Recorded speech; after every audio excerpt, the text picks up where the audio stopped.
Hello everyone, welcome back to my channel and I hope that you're all doing very well. So today in this video we'll be discussing a poem written by Wole Soyinka that is Telephone Conversation.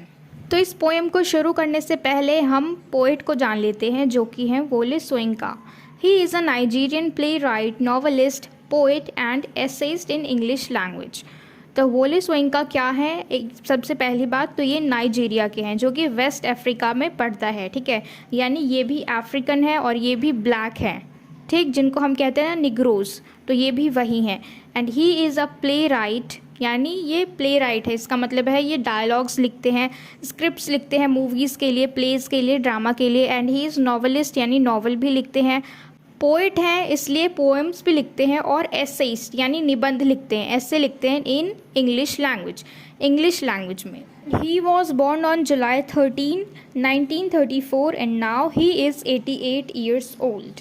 तो इनका जन्म 13 जुलाई को हुआ था 1934 में और इस वक्त ये 88 ईयर्स के हैं. ठीक है, तो अब जो हम पोएम डिस्कस करने वाले हैं टेलीफोन कॉन्वर्सेशन, इसका हम बैकग्राउंड जान लेते हैं सबसे पहले कि यहाँ पे हम क्या मेन चीज़ देखने वाले हैं. जो इस पूरी पोएम का थीम जो है वो है रेसिज्म, यानी इसमें हम जातिवाद देखेंगे और किस तरीके से काले लोगों को, ब्लैक लोगों को, अफ्रीकन्स को नीचा दिखाया जाता है. किसके थ्रू? जो ऊपर उनसे हैं गोरे लोग, उनके थ्रू. ठीक है, कि किस तरीके से गोरे लोग अपने से नीचे मानते हैं काले लोगों को और इसलिए यहाँ पे जातिवाद होता है और बहुत सारे कई तरह के डिस्क्रिमिनेशन इन काले लोगों को, अफ्रीकन लोगों को, निग्रोज को फेस करने पड़ते हैं. तो इस पूरी पोएम में हमारे पास दो मेन कैरेक्टर्स हैं और इन दोनों के बीच में ही सारी कॉन्वर्सेशन होती है. ठीक है, इन दोनों के बीच में ही सारी बातें होती हैं एक टेलीफोन के थ्रू, इसलिए इसका नाम रखा गया है टेलीफोन कॉन्वर्सेशन. तो यहाँ पे एक लैंड लेडी है यानी मकान मालकिन है और एक स्पीकर है जो कि ब्लैक है और वो किराए पर एक अपार्टमेंट चाहता है. तो वो जो लैंड लेडी है वो बहुत ही ज़्यादा प्लेजेंट है, बहुत ही प्यार से बात करती है. ठीक है, उस स्पीकर से, यानी जो फ़ोन पे बात कर रहा है, जो किराएदार है जिसको घर चाहिए, उससे बहुत ही प्यार से बात करती है. लेकिन वो तभी तक प्लीजेंट रहती है जब तक उसे मालूम नहीं पड़ता कि जो स्पीकर है, जो किराएदार है, वो एक ब्लैक है यानी एक अफ्रीकन है. और जैसे ही स्पीकर बता देते हैं उस लैंड लेडी को कि वो एक ब्लैक है यानी अफ्रीकन है, तो ये पता चलते के साथ ही अब जो लैंड लेडी है वो जानना चाहती है कि स्पीकर काले तो हैं लेकिन कितने काले हैं, बहुत ज़्यादा काले हैं या थोड़े काले हैं. तो रिस्पॉन्स में जो स्पीकर है बहुत ही चालाकी से, क्लेवर तरीके से उनका मजाक उड़ाते हैं. उनके जो भी प्रेजुडिस होने का, उनके पूर्वाग्रहों का उन्हें डिमॉन्स्ट्रेट करते हैं. ठीक है, उनको प्रूफ करते हैं कि लोगों को कैरेक्टराइज करना उनके स्किन के थ्रू, उनके स्किन कलर के थ्रू, काले हैं या गोरे हैं, उनकी चमड़ी के थ्रू. तो ये सारी चीज़ें धीरे धीरे इंसानियत को ख़त्म किए जा रही हैं. अब हम चलते हैं, हमारी इस पोएम को शुरू करते हैं. तो फर्स्ट स्टांजा है हमारा, the price seemed reasonable, location indifferent. कि जो प्राइस है ये रीज़नेबल है यानी तय हो जाएगा आराम से, और लोकेशन जो है वो भी ठीक ठाक है. The land lady swore she lived of premises. और जो लैंड लेडी है उन्होंने कहा है कि वो इस घर में ज़्यादा नहीं रहती हैं, तो उन्होंने वादा किया है कि वो वहाँ पर नहीं रहेंगी. Nothing remained but self confession. कि कुछ भी नहीं बचा था, सब कुछ हो गया था, सारी बातें. लेकिन जो सेल्फ कन्फेशन है यानी खुद को जो स्वीकार करने वाली बात है, जो उनको खुद के लिए ज़रूरी है, वो क्या है? अब वो यहाँ पे उनको बोलते हैं लैंड लेडी को कॉल पे कि madam I hate a wasted journey. कि मैडम मैं आपको पहले ही बता देता हूँ कि मुझे एक ऐसी जर्नी जो बिल्कुल वेस्ट हो, यानी जहाँ पे मैं गया और वहाँ पे मेरा काम ना हो, तो ऐसी जर्नी मुझे बहुत बुरी लगती है. तो मैं पहले ही बता देता हूँ आपको कि आई एम अफ्रीकन, यानी मैं अफ्रीकन हूँ, काला हूँ. तो यहाँ पे जो स्पीकर हैं उन्होंने I hate a wasted journey क्यों बोला, इस बात से हम समझ सकते हैं कि उन्होंने पहले ही ऐसे कहीं पे किसी से बात की होगी और जब वो डायरेक्ट चले गए होंगे और फिर जो लैंड लेडी होगा या फिर लैंड लॉर्ड होंगे, उनको पता चला होगा सामने से उनको देख के कि वो ब्लैक है, तो उनको मना कर दिया होगा. तो इसलिए वहाँ पे उनकी ट्रिप जो थी, वहाँ पे जो उनकी जर्नी थी वो वेस्ट हो गई, क्योंकि वो गए और उनको रहने के लिए जगह नहीं मिली. तो इसलिए यहाँ पे उस बात को ये क्लियर कर रहे हैं इस लैंड लेडी के साथ कि इनको वेस्ट जर्नी बिल्कुल नहीं पसंद है. तो इसलिए पहले ही क्लियर कर दे रहे हैं कि ये एक अफ्रीकन है यानी ब्लैक है. Silence. Silenced transmission of pressurized good breeding. अब यहाँ पे देखो पूरी तरीके से शांति छा चुकी है। ठीक है, जो स्पीकर है वो किस लिए शांत है कि लैंड लेडी का क्या रिस्पॉन्स आता है, लैंड लेडी क्या बोलती है, ये बात मालूम पड़ने पे कि स्पीकर एक अफ्रीकन है, एक काला है, ब्लैक इंसान है। और यहाँ पे जो लैंड लेडी है इनकी तरफ से क्यों है शांति, क्योंकि यहाँ पे मानो इनको शॉक लग गया हो, झटका लग गया हो कि अरे ये ब्लैक है। ठीक है, तो यहाँ पे बिल्कुल शांति छाई हुई है, दोनों तरफ से बिल्कुल साइलेंस है फ़ोन पे। और इस साइलेंस की वजह से जो स्पीकर है उनको क्या लग रहा है कि जो लैंड लेडी है वो अपने ऊपर प्रेशराइज्ड कर रही हैं, अपने आप को प्रेशराइज्ड कर रही हैं। किस लिए? अपनी गुड ब्रीडिंग को बनाए रखने के लिए। गुड ब्रीडिंग का मतलब है कि जो उनके अच्छे संस्कार हैं, जो हाई स्टैंडर्ड है उनका, ठीक है, वेल मैनर्ड जो वो रहते हैं, क्योंकि वो वेल मैनर्ड है इसलिए उनका मन है कि वो कुछ गलत शब्द बोले, लेकिन वो अपने आप को प्रेशराइज कर रही हैं चुप रहने के लिए। क्यों? क्योंकि जो उनके अच्छे संस्कार है, जो उनकी हाई स्टैंडर्ड है, उन्होंने इनको रोका हुआ है कुछ भी गलत बोलने से। ठीक है, तो उनके इस चुप्पी से जो स्पीकर है उनको ऐसा लग रहा है कि वो अपने ऊपर प्रेशर डाल रही हैं कि वो चुप रहें, कुछ भी ना बोलें। ठीक है, तो बिल्कुल शांति छाई हुई है। Voice when it came, lipstick coated, long gold rolled, cigarette holder pipped, caught I was foully. तो अब यहाँ पे जैसे ही कुछ आवाज़ आई, उस शांति के बाद, उस सन्नाटे के बाद एकदम से जो आवाज़ आई, तो उस आवाज़ से जो स्पीकर है वो गैस कर रहे हैं, ठीक है, कि इस लेडी ने लिपस्टिक लगा रखी है अच्छे से, long gold rolled cigarette holder pipped, कि उनके मुंह में एक सिगरेट होल्डर है। And now he says caught I was foully, और अब वो कह रहे हैं कि अरे यहाँ पे तो मैं पकड़ा गया। क्यों? क्योंकि यहाँ पे उसने अपनी पूरी सच्चाई बता दी कि वो एक काला है। ठीक है, और जब पूरी चुप्पी के बाद, पूरी शांति के बाद जो आवाज़ आई, तो यहाँ पे उसने गैस किया कि शायद उस लैंड लेडी का अपीयरेंस ऐसा ही होगा कि शायद उसने लिपस्टिक लगा रखी होगी और long gold rolled cigarette holder भी होगा उसके मुंह में।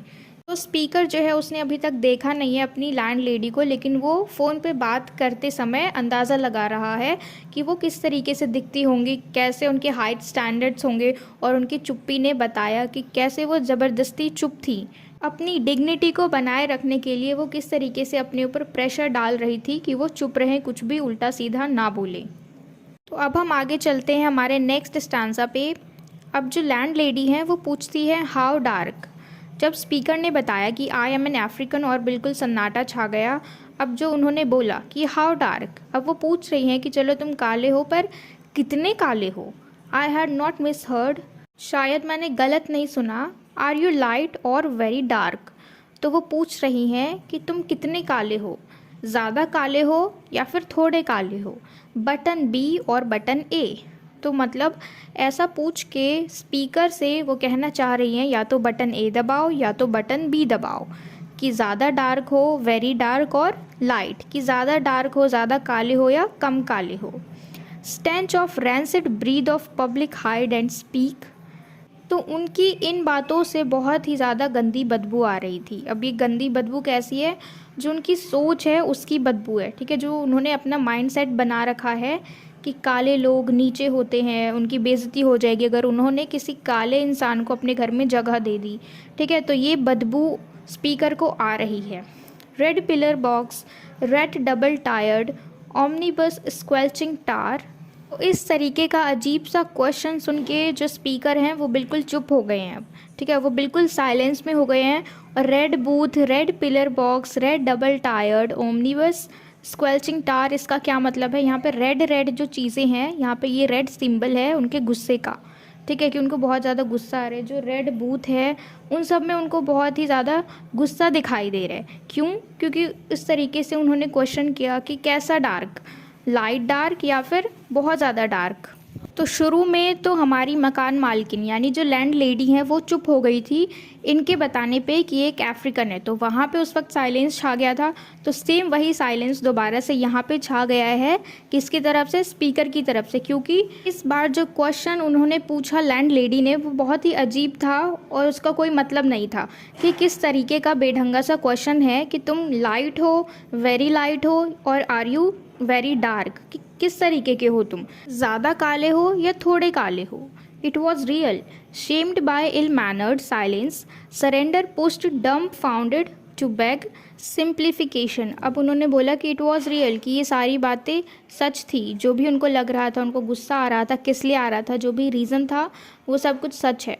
तो अब यहाँ पे जो साइलेंस बना हुआ है तो वो इस चुप्पी को तोड़ते हैं, क्योंकि उनको लगता है कि शांत रहना, कोई बड़ा पूछ रहा है तो मैं जवाब ना दूँ, तो ऐसा साइलेंस वो बुरा माना जाएगा, ठीक है, अच्छे संस्कार नहीं माने जाएंगे, वो इल मैनर्ड माना जाएगा। तो इसलिए वो इस चुप्पी को तोड़ते हुए, ये जो डम फाउंडेड है यानी गूंगापन है, इसको ख़त्म करते हुए वो फिर से सिंप्लीकेशन मांगते हैं, मतलब फिर से उनसे पूछते हैं कि क्या मतलब है, ठीक है, क्लैरिफिकेशन मांगते हैं। Considerate she was wearing the emphasis. अब वो समझ गई इस बात को, ठीक है, और इसको वो और अच्छी तरीके से समझा रही है, एम्फेसिस करके बता रही हैं, ठीक है, कि आर यू डार्क और वेरी लाइट। रिविलेशन केम, कि अब उन्होंने अपनी इस बात को दोबारा से पूछा कि तुम बहुत ज़्यादा काले हो या फिर हल्के काले हो।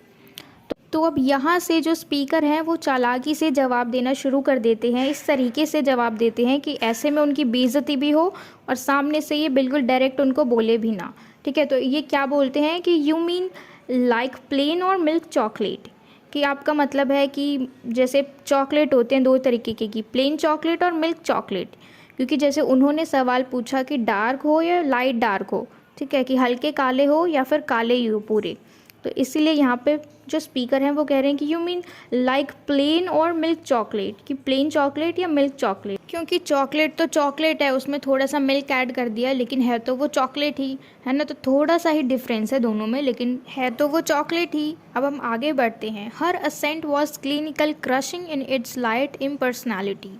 अब यहाँ पे जो लैंड लेडी है वो चुप हो जाती हैं, ठीक है, उनको ऐसा लगता है कि अभी बोलना सही नहीं है, कितना ज़्यादा इम्पर्सनल हो जाएगा ये चीज़, क्योंकि स्पीकर ने यहीं से इनकी मॉकिंग करनी शुरू कर दी है, ठीक है, चालाकी से इनका मजाक उड़ाना शुरू कर दिया है। तो अब rapidly wavelength adjusted I choose west African sepia. तो यहाँ पे जो थोड़ी सी चुप्पी आ गई थी, थोड़ी सी शांति आ गई थी, फिर से जो साइलेंस आ गया था मेरे ये पूछने के बाद कि लाइक प्लेन और मिल्क चॉकलेट, ठीक है, तो इस बात के पूछने के बाद यहाँ पे फिर से चुप्पी आ गई। तो उसी साइलेंस को ख़त्म करते हुए इन्होंने एकदम से बोला कि वेस्ट अफ्रीकन सेपिया, अपने कलर को अच्छे से डिस्क्राइब करके बता रहे हैं कि कैसा, west African sepia. And as afterthought down in my passport. तो इन्होंने क्या कहा कि वेस्ट अफ्रीकन सेपिया जैसा है मेरा कलर, क्योंकि मेरा जो पासपोर्ट है उसमें तो ऐसा ही है, ठीक है। तो यहाँ पे उन्होंने अपने स्किन का कलर बता दिया है वेस्ट अफ्रीकन सेपिया, ठीक है। अब यहाँ देखो, silence for spectroscopic flight of fancy till truthfulness changed her accent hard on the mouthpiece. अब ये सोचने के बाद कि वेस्ट अफ्रीकन सेपिया तो इसने बोल दिया, पर इसका कलर कैसा होगा, ठीक है, तो ये सब सोचने के बाद उन्होंने सोचा, उनका जो रियलिटी है ना वो अब उनके सामने आ गया, ठीक है, इनका एक्सेंट बिल्कुल चेंज हो गया, हार्ड हो गया, और अब वो बिल्कुल रूडली तरीके से पूछ रही हैं कि व्हाट्स दैट, कि ये क्या होता है, conceding don't know what that is. अब इन्होंने क्या रिप्लाई किया स्पीकर ने कि ये तो मुझे भी नहीं पता कि ये क्या चीज़ है। लाइक ब्रूनेट, तो फिर ये बोलते हैं कि शायद उसके जैसा, ब्रूनेट के जैसा, शायद सांवला सा यानी हल्का काला। That's dark isn't it. तो फिर उधर से वो बोलती हैं ब्रूनेट यानी ये तो डार्क है ना, ऐसा ही है ना। Not all together. अब स्पीकर ने क्या कहा कि पूरा नहीं। Facially I am brunette but madam you should see the rest of me. वो क्या कह रहे हैं कि पूरा काला नहीं हूँ मैं, फेस से, शक्ल से मैं ब्रूनेट हूँ, लेकिन मैडम ये आपको सिर्फ मेरा काला शक्ल नहीं, बाकी की जो मेरे बॉडी पार्ट्स हैं उनको भी देखनी चाहिए जो गोरे हैं। Palm of my hand, soles of my feet are a peroxide blonde, कि मेरे हाथों के हथेली और मेरे पैरों के तलवे जो हैं ये मेरे फेस की तरह काले नहीं हैं बल्कि ये गोरे हैं। अब आगे वो क्या कहते हैं कि friction caused foolishly madam by sitting down has turned my bottom raven black. और अब वो क्या कह रहे हैं कि घिसने की वजह से, किसकी बात कर रहे हैं, वो अपने बट्स की बात कर रहे हैं अब, कि जब भी मैं नीचे बैठता हूँ तो उस घिसने की वजह से जो मेरे बट्स हैं वो किस तरीके के हो गए हैं, मेरे बॉटम जो है वो रेवन ब्लैक यानी कौवे के जैसे काले हो गए हैं। One moment madam, sensing her receiver hearing on the thunderclap about my ears, madam I pleaded wouldn't you rather see for yourself. तो अब जो स्पीकर है इनको ऐसा लग रहा है कि लैंड लेडी जो है इनकी ये सारी बातें सुनने के बाद फ़ोन को काटने वाली है। तो अब वो क्या कहते हैं कि मैडम मैडम सुनिए तो सही, मेरी बात तो सुनिए एक बार, आप खुद ही क्यों नहीं देख लेती हैं, ठीक है। ये ऐसा बोल के ये बताना चाह रहे हैं कि आप खुद देख लो कि मैं कितना काला हूँ। तो ये एक तरीके से वो उनकी मॉकिंग कर रहे हैं, उनका मजाक उड़ा रहे हैं। अब उन्होंने एक एक चीज़ को क्यों बताया, अपने हाथों की हथेली और पैरों के तलवे, क्योंकि जिस तरीके से वो पूछ रही थी कि जब इन्होंने बताया कि वो डार्क हैं तो उन्होंने भी तो क्वेश्चन किया कि कितने डार्क हो, लाइट, वेरी लाइट और वेरी डार्क, कि बहुत ज़्यादा काले हो या कितने काले हो। जो स्पीकर है यहाँ पे उन्होंने अपनी तरफ से कुछ एक्स्ट्रा नहीं बोला, ठीक है।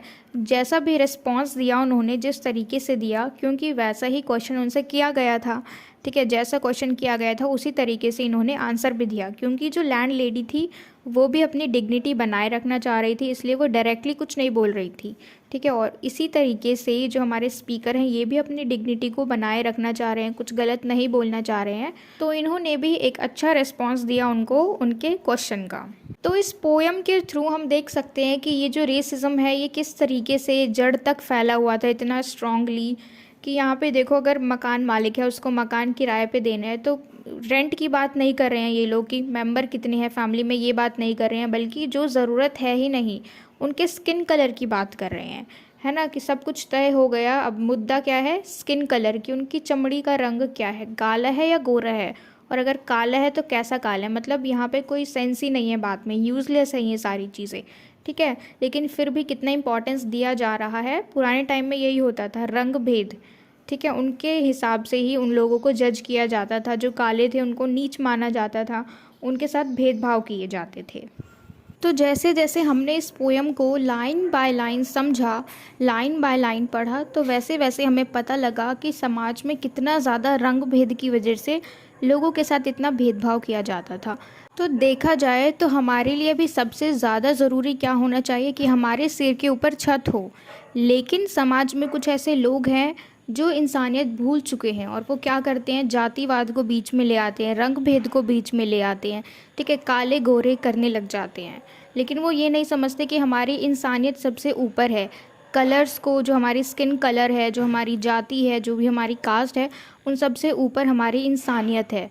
तो यहाँ पे जो लैंड लेडी थी उन्होंने जो भी बातें पूछी स्पीकर से, उसके स्किन कलर की वजह से, और लास्ट में किस तरीके से उसने बिना बोले, उसने डायरेक्टली मना नहीं किया, लेकिन हमने देखा कि किस तरीके से उसके बात करने के तरीके से ही हमें पता चला कि उसने मना कर दिया है कि वो किसी भी ऐसे इंसान को जो कि ब्लैक है उसको अपने घर में रेंट पे नहीं रख सकती, ठीक है। उसने डायरेक्टली मना नहीं किया, लेकिन फिर भी पोएम में जैसे जैसे हमने लाइन में पढ़ा उसके हिसाब से हमें बहुत अच्छे से समझ में आया। और सिमिलरली जो स्पीकर है उसने भी बिल्कुल डायरेक्टली उसको कुछ नहीं बोला, कुछ गलत नहीं बोला, लेकिन उसने उसी के तरीके से जैसा सवाल लैंड लेडी ने किया बिल्कुल सेम उसी तरीके से उसने जवाब दिया। तो जो पोएट है हमारे वोल सोइंका, वो हमें क्या बताना चाह रहे हैं इस पोएम के थ्रू। जैसा कि हमने पढ़ा, दो लोगों के बीच की कॉन्वर्सेशन, पहला जो हमारा स्पीकर जिसको रेंट पे एक रूम चाहिए, और दूसरा हमारी लैंड लेडी जो कि किसी भी काले इंसान को अपने घर में रहने नहीं दे सकती। क्यों? Just because of the skin colour, ठीक है। अगर कोई काला है तो फिर उस मकान मालिकिन को जानना है कि वो कितना काला है, जैसे कि उसने हमारे स्पीकर के साथ बात करी। लेकिन जो हमारा स्पीकर था he was also wise enough, ठीक है। जिस तरीके से प्यार प्यार से उस लैंड लेडी ने उससे सवाल किया उसी तरीके से इसने भी प्यार प्यार से उसको जवाब दिया, जैसे को तैसा किया, ठीक है, कोई बहसबाजी नहीं हुई। तो यहाँ पे हमें हमारे पोइट सिखा रहे हैं कि रंग भेद को, जातिवाद को कभी भी इंसानियत से पहले नहीं रखना। तो ऐसा नहीं है कि ये सारी चीज़ें हम सिर्फ किताब में पढ़ते हैं, इस पोयम में जान रहे हैं कि जो भी भेदभाव हैं, ठीक है, जिसमें जातिवाद को लाया जाता है और जिसमें रंग भेद की वजह से काले लोगों के ऊपर बहुत ज़्यादा अत्याचार किया जाता है। और पुराने टाइम में तो उनको स्लेव बनाकर रखा जाता था। क्यों? क्योंकि वो काले थे, ठीक है। काले लोगों को भी, और जिनकी जाति नीचे थी, जो नीच जाति के थे, उनको भी वो लोग स्लेव बना के रखते थे। यानी उनकी हालत जो थी वो बहुत ही ज़्यादा गंभीर थी और बहुत ही ज़्यादा बुरी थी। और किन की वजह से? सिर्फ उन लोगों की वजह से जो अपने आप को जाति में ऊंचा मानते थे, जो अपने आप को स्किन कलर में गोरा मानते थे। तो कहने के लिए तो वो लोग जाति में ऊंचे थे और उनकी चमड़ी गोरी थी, लेकिन सिर्फ उन्हीं लोगों की वजह से जो काले लोग थे, जिनको स्लेव बनाया जाता था, जिनकी जाति नीची थी, उन सबको किस लिए कष्ट होता था? सिर्फ इन गोरे लोगों की वजह से। तो कहने का मतलब है कि सिर्फ हमारी चमड़ी गोरी नहीं होनी चाहिए, सिर्फ हमारी जाति ऊंची नहीं होनी चाहिए, हमारा दिल जो है उसमें इंसानियत होनी चाहिए, एक दूसरे के प्रति प्रेम भावना होनी चाहिए, ठीक है, तो आज की वीडियो में सिर्फ इतना ही, और मुझे उम्मीद है कि आपको ये वीडियो अच्छे से समझ में आई हो, आपको ये पोएम अच्छे से समझ में आया हो। And if so then please let me know in the comment box if you like this video, if you understood this video, and share it with your friends as well so that they can get help from it. And yes, don't forget to subscribe my channel. Until we meet in the next video, keep learning.